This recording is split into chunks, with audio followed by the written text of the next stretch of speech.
साथियों हमने अब तक 25 क्वेश्चन देख लिए थे। अब हम 26वें क्वेश्चन पर चलते हैं। ठीक है, इस सेट में सेट नंबर 4 चल रहा है ये। इसमें हमने 25 क्वेश्चन कवर कर लिए थे। इसमें हम 26वें क्वेश्चन पर बात करने वाले हैं। देखिए 26वां क्वेश्चन कह रहा है भारत की संघीय व्यवस्था का स्वरूप कैसा है। भारत की जो संघीय व्यवस्था है उसके विषय में बताना है।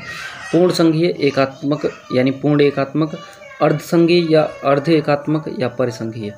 तो इसका सही उत्तर है अर्ध संघीय या अर्ध एकात्मक। ठीक है, आगे देखिए इसकी व्याख्या में क्या कहा गया है। भारत का संविधान अमेरिकी संविधान की तरह पूर्ण संघीय नहीं है। यह संघीय व्यवस्था के साथ एकात्मक झुकाव रखता है। इसका अर्थ है कि केंद्र और राज्य दोनों के पास शक्तियां हैं, परंतु संकट या असाधारण परिस्थिति में केंद्र की शक्ति अधिक है। किसकी शक्ति अधिक है? केंद्र की शक्ति अधिक है। Doctor B R. अम्बेडकर ने कहा है कि भारत एक संघ है जिसमें एकात्मक प्रवृत्तियां अधिक हैं। भारत एक ऐसा संघ है जिसमें एकात्मक प्रवृत्तियां अधिक हैं। क्वेश्चन नंबर 27 देखिए, भारतीय संविधान में संघ का जो संघ शब्द है उसका उल्लेख कहाँ किया गया है? अनुच्छेद 1 में, अनुच्छेद 2 में, अनुच्छेद 3 में या प्रस्तावना में? तो इसका सही उत्तर है अनुच्छेद 1 में। अनुच्छेद 1 कहता है भारत अर्थात इंडिया राज्यों का संघ होगा। यहाँ यूनियन ऑफ स्टेट्स शब्द का प्रयोग किया गया है यह दर्शाने हेतु कि भारतीय संघ किसी समझौते से नहीं बल्कि संविधान द्वारा निर्मित है, अतः किसी राज्य को अलग होने का अधिकार नहीं है, यानी कोई भी राज्य स्वेच्छा से अलग नहीं हो सकता। क्वेश्चन नंबर 28 देखिए, भारत के संघीय ढांचे की सर्वोच्चता किसके पास में है? राज्यों के पास, संसद के पास, संविधान के पास या राष्ट्रपति के पास? तो इसका सही उत्तर है संविधान के पास। भारत में न तो केंद्र और ना ही राज्य कोई भी सर्वोच्च नहीं है बल्कि संविधान सर्वोच्च है। कौन सर्वोच्च है? संविधान सबके ऊपर है। ठीक है, यही कारण है कि सभी संस्थाएं अपने अधिकार संविधान से प्राप्त करती हैं। यह अमेरिकी संविधान से प्रेरित संघीय सिद्धांत है। कैसे? अमेरिकी संविधान से। ठीक है, क्वेश्चन नंबर 29 देखिए, भारतीय संविधान में केंद्र और राज्यों के बीच में जो शक्तियां हैं उनका वितरण किस सूची में किया गया है? तीसरी अनुसूची में, 7वीं अनुसूची में, 9वीं अनुसूची में या 10वीं अनुसूची में? कौन सा सही है ये आपको बताना है, बताइए। इसका सही उत्तर है 7वीं अनुसूची में। देखिए 7वीं अनुसूची में 3 सूचियां हैं, संघ सूची यानी यूनियन लिस्ट, राज्य सूची स्टेट लिस्ट, समवर्ती सूची कॉन्करेंट लिस्ट। अब इसमें कितने कितने विषय दिए गए हैं ये देख लेते हैं। देखो यूनियन लिस्ट में 100 विषय में 100 विषय हैं, 100 विषय, 100 सब्जेक्ट्स। स्टेट्स लिस्ट में 61 विषय और कॉन्करेंट लिस्ट में 52 विषय, यानी संशोधनों के बाद में जो परिवर्तन आया है ये उसके बाद में संशोधित है। ठीक है, ये मूल वाली नहीं है, मौलिक नहीं है ये। ठीक है, आगे क्वेश्चन नंबर 30 देख लेते हैं। यदि किसी विषय पर केंद्र और राज्य दोनों कानून बनाते हैं और विरोधाभास हो तो कौन सा कानून प्रभावी होगा? यानी एक ही विषय पर मान के चलिए किसी राज्य ने भी कानून बना दिया समवर्ती सूची के अंतर्गत और किसी राज्य ने भी कानून बना दिया, तो कौन सा अधिक प्रभावी होगा? तो इसका सही उत्तर है केंद्र का जो कानून है वो अधिक प्रभावी होगा। देखिए राज्य, केंद्र, उच्चतम न्यायालय या राष्ट्रपति का आदेश, कौन सा सही है? तो इसमें केंद्र का न्यायालय जो केंद्र का कानून है वो सही है। ठीक है, अनुच्छेद 254 के अनुसार 254 के अनुसार समवर्ती सूची में यदि केंद्र और राज्य दोनों के कानूनों में विरोधाभास हो तो केंद्र का कानून प्रभावी होगा। केवल तभी राज्य का कानून लागू रहेगा जब राष्ट्रपति की स्वीकृति प्राप्त हो। ठीक है, राष्ट्रपति की स्वीकृति के बाद के अलावा वह कानून लागू नहीं किया जा सकता। देखिए क्वेश्चन नंबर 31 कह रहा है भारत में संघीयता लचीली यानी फ्लेक्सिबल है। यह कथन किसने दिया था? केसी वेयर ने, ग्रानवेल ऑस्टिन ने, डॉक्टर अंबेडकर ने या नेहरू ने? तो इसका सही उत्तर है केसी वेयर ने। ब्रिटेन के विद्वान थे केसी वेयर जिन्होंने भारत की संघीय व्यवस्था को क्वासी फेडरल कहा है। उनके अनुसार भारत की संघीयता कठोर नहीं बल्कि लचीली है क्योंकि केंद्र को आपातकालीन परिस्थितियों में राज्य के अधिकारों का नियंत्रण का अधिकार है। राज्यों के अधिकारों पर नियंत्रण का अधिकार किसको है? केंद्र को। किस परिस्थिति में? आपातकालीन परिस्थिति में। ठीक है, क्वेश्चन नंबर 32 कह रहा है संघीयता के साथ एकात्मकता का सर्वोच्च उदाहरण या सर्वोत्तम उदाहरण कौन सा है, यानी सर्वश्रेष्ठ उदाहरण कौन सा है। देखिए ऑप्शंस दिए गए हैं। संसद की शक्ति से नए राज्यों का निर्माण, पंचायतों की स्वायत्तता, सर्वोच्च न्यायालय की स्थापना, मौलिक अधिकारों की सूची। कौन सा सही है? तो इसका सही उत्तर है संसद की शक्ति से नए राज्यों का निर्माण। अभी व्याख्या देख लेते हैं। अनुच्छेद 3 के अंतर्गत संसद को अधिकार है कि वह किसी भी राज्य की सीमा, नाम और क्षेत्रफल में परिवर्तन कर सकती है। यह सिद्ध करता है कि भारतीय संघ किसी समझौते से निर्मित नहीं है, बल्कि यह संसद द्वारा निर्मित या नियंत्रित किया जाता है। संसद द्वारा नियंत्रित किया जाता है। नियंत्रित मतलब रेगुलेट करना। ठीक है। क्वेश्चन नंबर 33 देखिए। क्वेश्चन नंबर 33 कह रहा है भारत के संघीय ढांचे में कौन सी विशेषता संघीय नहीं है बल्कि एकात्मक मानी जाती है? संविधान की सर्वोच्चता, शक्तियों का विभाजन, एकल नागरिकता या स्वतंत्र न्यायपालिका। कौन सा सही है? तो इसका सही उत्तर है एकल नागरिकता। ठीक है। यह संघीय नहीं है बल्कि एकात्मक है, मतलब पूरे भारत में केवल एक ही प्रकार की नागरिकता प्रदान की जाती है। यहाँ पर अमेरिका की भांति नागरिकता प्रदान नहीं की जाती कि केंद्र से अलग नागरिकता लेनी हो और राज्यों से अलग नागरिकता। ठीक है। अमेरिका में ऐसा होता है कि जिस राज्य में जो नागरिक रह रहा है उस राज्य की नागरिकता लेनी होती है और केंद्र की तो उसे लेनी रहती ही है। ठीक है। दोहरी नागरिकता रहती है अमेरिका में। तो अमेरिका में दोहरी नागरिकता है, राज्य और संघीय, परंतु भारत में केवल एक नागरिकता है। यह एकात्मकता का संकेत है जिससे राष्ट्रीय एकता और समान अधिकार सुनिश्चित होते हैं। क्वेश्चन नंबर 34 देखिए। भारतीय संविधान में आपातकालीन प्रावधान किस देश से प्रेरित हैं? ब्रिटेन से, कनाडा से, जर्मनी से या अमेरिका से? तो इसका सही उत्तर है जर्मनी से। जो जर्मनी का वाइमर कॉन्स्टिट्यूशन है वहाँ से। अनुच्छेद 352 से 360 तक आपातकालीन प्रावधान किए गए हैं। ठीक है। ये जर्मनी के वाइमर संविधान से लिए गए हैं, जिसका उद्देश्य असाधारण परिस्थितियों में केंद्र की शक्तियों को सशक्त करना है। अब देखिए, कहीं पर आपातकाल लगेगा मतलब वहाँ पे स्थिति खराब है, जैसे आदमी बीमार हो गया हो। आप इसे ऐसे याद रख सकते हैं, यानी जर्मनी के बीमार संविधान से बीमारी के दौरान जो प्रावधान किए गए हैं आपातकाल के, वो 352 से 360 के अंतर्गत किए गए हैं। ठीक है। तो अब आप मेरी ट्रिक समझ गए होंगे। ठीक है, याद करने की कि ये कहाँ से लिए गए हैं, क्योंकि कहीं पर किसी स्थान पर आपातकाल कब लगेगा? जब वहाँ पर बीमारी की स्थिति हो। ऐसे याद करिए। और बीमारी की स्थिति कहाँ से ली गई है? जर्मनी के बीमार संविधान से, वाइमर संविधान से। ठीक है। आगे देखिए, क्वेश्चन नंबर 35 कह रहा है संघीय प्रणाली की सफलता के लिए कौन सा तत्व आवश्यक है? केंद्र की कठोरता, राज्यों का वर्चस्व, समन्वय और सहयोग और रणनीतिक असमानता। तो इसका सही उत्तर है समन्वय और सहयोग। व्याख्या देखो। भारत की संघीय व्यवस्था सहकारी संघवाद यानी कोऑपरेटिव फेडरलिज्म पर आधारित है। केंद्र और राज्यों के बीच में नीतिगत सहयोग, वित्तीय साझेदारी और परामर्शात्मक तंत्र जैसे नीति आयोग, अंतर्राज्य परिषद इसकी आत्मा है। क्वेश्चन नंबर 36 देखिए। सहकारी संघवाद का सर्वश्रेष्ठ उदाहरण कौन सा है? नीति आयोग, सुप्रीम कोर्ट, निर्वाचन आयोग या वित्त आयोग? तो इसका सही उत्तर है नीति आयोग। अब देखिए, एक्सप्लेनेशन में क्या बताया गया है कि 2015 में योजना आयोग के स्थान पर नीति आयोग की स्थापना की गई, जिसका प्रमुख उद्देश्य केंद्र और राज्यों के बीच में समन्वय स्थापित करना था और नीति निर्माण को प्रोत्साहित करना था। साझा नीति निर्माण को समन्वय और साझा नीति निर्माण को प्रोत्साहित करना था। यह सहकारी संघवाद की नई दिशा है। ठीक है। अब क्वेश्चन नंबर 37 देख लेते हैं। असहकारी संघवाद यानी कोऑपरेटिव फेडरलिज्म का अर्थ क्या है? यहाँ पे सहकारी संघवाद होना चाहिए, ये गलत लग गया है। ठीक है। राज्यों का एक दूसरे के प्रति प्रतिस्पर्धा करना, राज्यों का केंद्र से विरोध, संविधान का उल्लंघन, केंद्र का राज्यों को दंडित करना। तो इसका सही उत्तर है राज्यों का एक दूसरे के प्रति या एक दूसरे से प्रतिस्पर्धा करना। असहकारी या प्रतिस्पर्धी संघवाद वो सही है वहाँ पे। ठीक है।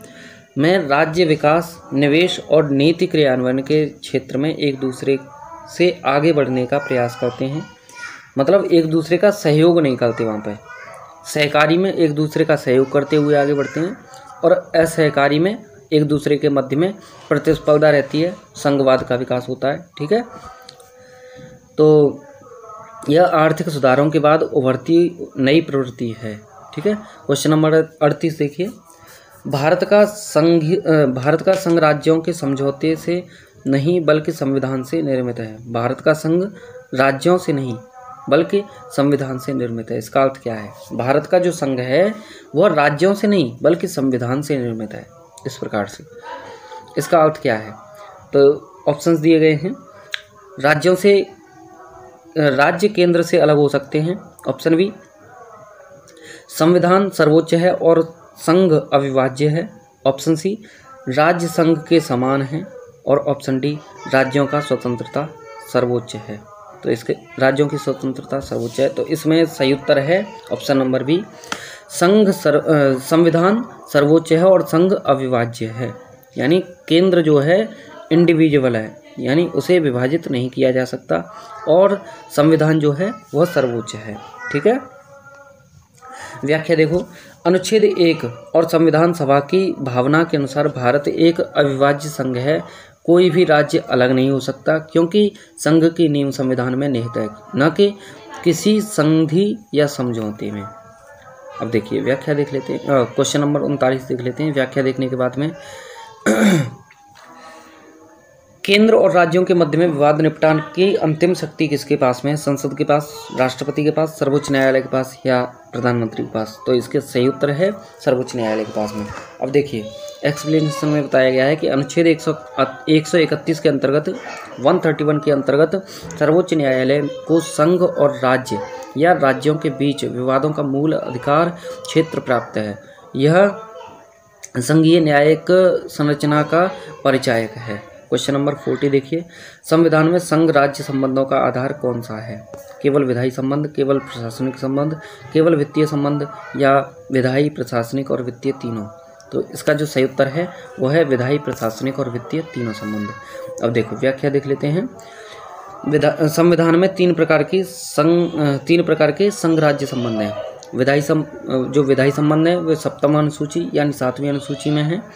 प्रशासनिक संबंध जो है वे अनुच्छेद 256 से 263 तक हैं और वित्तीय संबंध 268 से 293 के अंतर्गत है।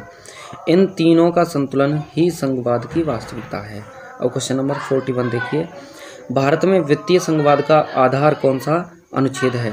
अनुच्छेद 268 से 281, अनुच्छेद 256 से 260 तक, अनुच्छेद 245 से 255 तक या अनुच्छेद 300 से 307 तक? तो इसका सही उत्तर है 268 से 281 तक। व्याख्या देखो, इन अनुच्छेदों में करों के बंटवारे, राजस्व की साझेदारी और वित्तीय संबंधों का ढांचा बताया गया है। केंद्र और राज्यों दोनों के पास में कर लगाने की सीमित शक्तियां हैं। वित्त आयोग अनुच्छेद 280 इन संबंधों को संतुलित रखने का प्रमुख संवैधानिक साधन है। क्वेश्चन नंबर 42 देखिए, भारत का वित्त आयोग कितने वर्षों के अंतराल पर गठित किया जाता है? प्रत्येक 3 वर्ष पर, प्रत्येक 5 वर्ष पर, प्रत्येक 7 वर्ष या प्रत्येक 10 वर्ष पर? तो इसका सही उत्तर है प्रत्येक 5 वर्ष तक। अब देखिए अनुच्छेद 280 के अनुसार राष्ट्रपति प्रत्येक 5 वर्ष पर एक वित्त आयोग की नियुक्ति करते हैं। यह आयोग करों के विभाजन, राज्यों की वित्तीय सहायता और अनुदान की अनुशंसा करता है। 15वां वित्त आयोग 2020 से 2025 के अंतर्गत वर्तमान उदाहरण हैं। क्वेश्चन नंबर 43 देखिए, भारत के संविधान में अंतर्राज्यीय परिषद की स्थापना का प्रावधान किस अनुच्छेद में है? अनुच्छेद 262 में, 263 में, 264 में या फिर 265 में? तो इसका सही उत्तर है अनुच्छेद 263 में। व्याख्या देखो, अंतर्राज्य परिषद का उद्देश्य केंद्र और राज्यों के बीच नीतिगत मतभेदों का समाधान और सहयोग को बढ़ावा देना है और इसे 1990 में स्थापित किया गया था। यह सहकारी संघवाद की एक जीवंत संस्था है। ठीक है, अब क्वेश्चन नंबर 44 देख लेते हैं। निम्नलिखित में से कौन सा विषय संबंधित सूची में आता है? पुलिस, विदेश नीति, शिक्षा और डाकतार सेवा? तो इसका सही उत्तर है शिक्षा। 42वें संविधान संशोधन 1976 के द्वारा शिक्षा को राज्य सूची से हटाकर संबंधित सूची में रखा गया। इसका उद्देश्य राष्ट्रीय शिक्षा नीति को एक रूप बनाना और राज्यों के साथ केंद्र के साझा उत्तरदायित्व को सुनिश्चित करना है। क्वेश्चन नंबर 45 देखिए, भारतीय संविधान के राज्यों को पृथक किया जा सकता है राष्ट्रपति की अनुमति से, राज्यों की सहमति से, संसद के कानून द्वारा या प्रधानमंत्री की स्वीकृति से। इसका सही उत्तर है संसद के कानून द्वारा। अनुच्छेद 3 के अनुसार यानी आर्टिकल 3 के अनुसार संसद को किसी भी राज्य की सीमा, नाम, क्षेत्रफल आदि में परिवर्तन करने की शक्ति है। राज्यों की सहमति आवश्यक नहीं है, बल्कि राष्ट्रपति की अनुशंसा पर्याप्त है। यह भारत की एकात्मक प्रवृत्ति को स्पष्ट करता है। क्वेश्चन नंबर 46 देखिए, भारतीय संविधान में केंद्र को आपातकालीन स्थिति में राज्य की शक्तियाँ लाने का अधिकार क्यों दिया गया है? तो इसका ऑप्शंस दिए गए हैं, उत्तर सही बताना है आपको। प्रशासन की सुविधा के लिए, राज्यों की शक्तियों को समाप्त करने के लिए, या राष्ट्रीय एकता को बनाए रखने हेतु, अथवा राज्य सरकारों को नियंत्रित करने हेतु। तो इसका सही उत्तर है ऑप्शन नंबर सी, राष्ट्रीय एकता को बनाए रखने हेतु। अब देखिए व्याख्या देख लेते हैं इसकी। आपातकाल के समय यदि राज्य सरकारें संविधान के अनुरूप न चलें तो या देश की अखंडता को खतरा हो तो केंद्र को हस्तक्षेप करने का अधिकार दिया गया है। इसका उद्देश्य शासन को केंद्रीकृत करना नहीं, बल्कि संविधान और राष्ट्र की सुरक्षा को सुनिश्चित करना है। क्वेश्चन नंबर 46 देखिए, 47 देखिए, अनुच्छेद 356 किससे संबंधित है? यानी 356 जो अनुच्छेद है वो किससे संबंधित है?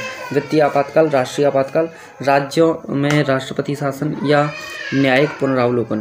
तो इसका सही उत्तर है राज्य में राष्ट्रपति शासन।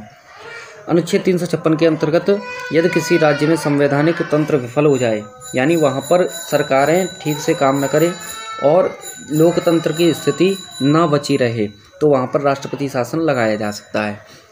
एक बात और ध्यान रखना है आपको, ये राष्ट्रपति शासन जो है राज्यपाल की सिफारिश पर राष्ट्रपति के द्वारा लगाया जाता है। इसे प्रेसिडेंट्स रूल कहा जाता है और केंद्र इस स्थिति में राज्य सरकार को संभाल लेते हैं। ठीक है, जो केंद्र सरकार है वही राज्य सरकार को यानी राज्य की स्थिति को संभाल लेती है। ठीक है। क्वेश्चन नंबर 48 देखिए, राष्ट्रपति शासन के दौरान राज्य की कार्यपालिका किसके अधीन होती है? राज्यपाल के, मुख्यमंत्री के, राष्ट्रपति के या उपराष्ट्रपति के? तो इसका सही उत्तर है राष्ट्रपति के। अनुच्छेद 356 के लागू होने पर राज्य की कार्यपालिका राष्ट्रपति के अधीन आ जाती है। वास्तव में राष्ट्रपति की ओर से राज्यपाल प्रशासन चलाता है यानी प्रशासन का संचालन करता है। यह केंद्र की एकात्मक शक्ति का परिचायक है। ठीक है। अब क्वेश्चन नंबर 49 देखिए, केंद्र और राज्यों के मध्य वित्तीय संबंधों के संदर्भ में किस आयोग की सिफारिश सबसे महत्वपूर्ण मानी जाती है? योजना आयोग, वित्त आयोग, नीति आयोग या चुनाव आयोग? तो इसका सही उत्तर है वित्त आयोग। देखिए वित्त आयोग जो 280वें आर्टिकल में आता है, आर्टिकल 280 के अंतर्गत इसका वर्णन किया गया है। तो वित्त आयोग ही वह संवैधानिक निकाय है जो करों के बंटवारे, अनुदान और राज्यों के वित्तीय सहायता पर सुझाव देता है। इसके माध्यम से केंद्र और राज्यों के बीच में राजस्व संतुलन बना रहता है। ठीक है। अब आगे देखिए क्वेश्चन नंबर 50 क्या कह रहा है? संघीय शासन प्रणाली में भारत का सर्वोच्च न्यायालय किस भूमिका में कार्य करता है? संघ के हित में केंद्र का समर्थन, या ऑप्शन नंबर बी है संघ और राज्यों के बीच मध्यस्थ, या ऑप्शन नंबर सी है केवल केंद्र का न्यायालय, या ऑप्शन नंबर डी है राज्यों का सर्वोच्च न्यायालय। तो इसका सही उत्तर है संघ और राज्यों के बीच मध्यस्थता इसके द्वारा की जाती है। सर्वोच्च न्यायालय संघीय ढांचे का संरक्षक है। अनुच्छेद 131 के तहत यह संघ और राज्यों के मध्य विवादों को निपटारा, यानी या तो संघ और राज्य के बीच में विवाद हो या किन्हीं 2 या 2 से अधिक राज्यों के बीच में विवाद हो तो उनका निपटारा करता है। इसे संविधान का संरक्षक और संघीय न्यायिक प्रहरी भी कहा जाता है। ठीक है। क्वेश्चन नंबर 51 देखिए, भारतीय संविधान की संघीय विशेषताओं में कौन सा सही नहीं है? संविधान की सर्वोच्चता, शक्तियों का विभाजन, स्वतंत्र न्यायपालिका या राज्यपाल की नियुक्ति प्रणाली? तो इसका सही उत्तर है राज्यपाल की नियुक्ति प्रणाली। व्याख्या देखो, संघीय राज्यों में सामान्यतः राज्य के प्रमुख का चुनाव राज्य द्वारा होता है, पर भारत में राज्यपाल की नियुक्ति राष्ट्रपति करते हैं। यह केंद्र की प्रधानता को दर्शाता है और भारत की एकात्मक प्रवृत्ति का प्रमाण है। क्वेश्चन नंबर 52, भारतीय संविधान में केंद्र और राज्यों के बीच शक्तियों का वितरण किस सिद्धांत पर आधारित है? अमेरिका के सिद्धांत पर, ब्रिटेन के सिद्धांत पर, कनाडाई सिद्धांत पर या फ्रांसीसी सिद्धांत पर? तो इसका सही उत्तर है कनाडाई संविधान पर। भारत की शक्तियों यानी भारत का शक्ति वितरण मॉडल जो है कनाडा से प्रेरित है, जहां केंद्र को अधिक अधिकार दिए गए हैं, मतलब केंद्र को ज़्यादा अधिकार दिए गए हैं और राज्यों को कम अधिकार दिए गए हैं। कनाडा की तरह भारत में भी आपातकालीन स्थिति में केंद्र की शक्तियाँ राज्यों पर हावी हो जाती हैं। केंद्र की शक्तियाँ जो हैं वो राज्य पर हावी हो जाती हैं। ठीक है, अब 53 देख लेते हैं। क्वेश्चन नंबर 53, निम्नलिखित में से कौन सा भारत की एकात्मक विशेषता नहीं है? एकल नागरिकता, एकल संविधान, राज्यों के लिए अलग संविधान या एकल न्यायपालिका? तो इसका तो बिल्कुल आसान हलवा क्वेश्चन है। देखिए, इसका सही उत्तर है ऑप्शन नंबर सी, राज्यों के लिए अलग संविधान का प्रावधान नहीं किया गया है। ठीक है, भारत में जम्मू कश्मीर में 2019 तक अलग संविधान रहा था, लेकिन उसे भी आर्टिकल 370 के हटा देने के बाद में उसे भी निरस्त कर दिया। यानी अब जम्मू कश्मीर में भी अलग संविधान नहीं है, यानी पूरे देश में केवल एक संविधान है, एकल संविधान है और वही पूरे देश में लागू और मान्य है। ठीक है, किसी भी राज्य के लिए अलग संविधान नहीं है। देश भर में एक ही संविधान लागू है जो एकात्मकता का संदेश है। अनुच्छेद 370 के निरसन के बाद यह समाप्त हो गया। जो 370 के बाद में कौन सा निरसन हो गया? जम्मू कश्मीर के संविधान का निरसन हो गया। ठीक है, निरस्त हो गया वो। क्वेश्चन नंबर 54, संघीय ढांचे में असमान प्रतिनिधित्व का उदाहरण क्या है? लोकसभा में राज्यों की जनसंख्या के अनुसार सीटें, राज्यसभा में समान सीटें, राज्यसभा में जनसंख्या के अनुसार असमान सीटें या सुप्रीम कोर्ट में राज्यों का समान प्रतिनिधित्व? राज्यसभा में जनसंख्या के अनुसार असमान सीटें। संघीय देशों में प्रायः ऊपरी सदन में राज्यों का समान प्रतिनिधित्व होता है, जैसे अमेरिका में, लेकिन भारत में राज्यसभा में सीटें राज्यों की जनसंख्या के अनुपात में हैं, जिससे यह पूर्ण संघीय नहीं है। क्वेश्चन नंबर 55, भारत में संविधान की व्याख्या का अंतिम अधिकार किसके पास में है? संविधान, सर्वोच्च न्यायालय, राष्ट्रपति या प्रधानमंत्री? इसका सही उत्तर है सर्वोच्च न्यायालय। सर्वोच्च न्यायालय संविधान का संरक्षक और व्याख्याता है, यानी वही इसकी सही व्याख्या, सटीक व्याख्या प्रदान करता है। जब आवश्यकता होती है सरकारों को, राष्ट्रपति को इसकी किसी भी भाग की, किसी भी हिस्से की, किसी भी आर्टिकल की व्याख्या की जब आवश्यकता होती है तो संविधान ही इसकी व्याख्या प्रदान करता है। ठीक है, तो अनुच्छेद 141 के अनुसार इसके निर्णय, कौन से 141 के अनुसार इसके निर्णय पूरे देश में यानी पूरे भारत में बाध्यकारी हैं। किसके? सर्वोच्च न्यायालय के। ठीक है, संघीय व्यवस्थाओं में न्यायपालिका की स्वतंत्रता अनिवार्य तत्व है। क्वेश्चन नंबर 56, केंद्र और राज्यों का संबंध, केंद्र और राज्य संबंधों पर विशेष प्रमुख आयोग कौन सा माना जाता है? केंद्र और राज्य के संबंधों पर कौन सा जो आयोग है जो सर्वोच्च या सर्वाधिक मान्य माना जाता है? रघुरामन आयोग, सरकारिया आयोग, पंची आयोग या नंदा आयोग? तो इसका सही उत्तर है सरकारिया आयोग। 1983 में गठित सरकारिया आयोग ने केंद्र राज्य संबंधों को संतुलित करने का हेतु विस्तृत सिफारिश दी। इसने संघवाद को सशक्त और सहकारी बनाने पर बल दिया। 57वां क्वेश्चन है, सरकारिया आयोग की रिपोर्ट किस वर्ष प्रस्तुत की गई थी? 1985 में, 1988 में, 1990 में या 1992 में? तो इसका सही उत्तर है 1988 में। सरकारिया आयोग ने 1988 में अपनी रिपोर्ट सौंपी, जिसमें 247 सिफारिशें दी गई थीं। प्रमुख सुझावों में राज्यों की स्वायत्तता, अंतर्राज्य परिषद की स्थापना और वित्तीय आयोग को बढ़ावा देना शामिल था। पंची आयोग की स्थापना कब हुई थी? 2005 में, 2007 में, 2010 में या 2013 में? तो इसका सही उत्तर है 2007 में। पंची आयोग 2007 में केंद्र राज्य संबंधों की समीक्षा हेतु बनाया गया था या स्थापित किया गया था, गठित किया गया था, और इसने 2010 में अपनी रिपोर्ट प्रस्तुत की गई थी। ठीक है, इस पंची आयोग ने राज्यों के अधिकारों को मजबूत करने और सहकारी संघवाद की आवश्यकता पर बल दिया था। क्वेश्चन नंबर 59 देख लेते हैं। संविधान के अनुसार राज्यों का पुनर्गठन का आधार क्या है? आर्थिक असमानता, सांस्कृतिक समानता, भाषाई समानता या फिर धार्मिक समानता? तो इसका सही उत्तर है भाषाई समानता, भाषा के आधार पर समानता। 1956 में राज्यों का पुनर्गठन भाषाई आधार पर किया गया था। इस उद्देश्य से राज्यों के पुनर्गठन आयोग यानी फैजल अली कमीशन की सिफारिशों पर नया ढांचा बनाया गया था। ठीक है।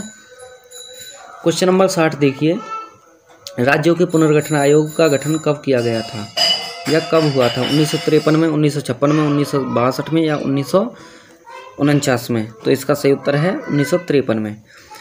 फजल अली आयोग का गठन जो किया गया था 1953 में किया गया था, जिसने 1955 में अपनी रिपोर्ट प्रस्तुत की थी और आयोग ने 14 राज्य और 6 केंद्र शासित प्रदेश बनाए थे।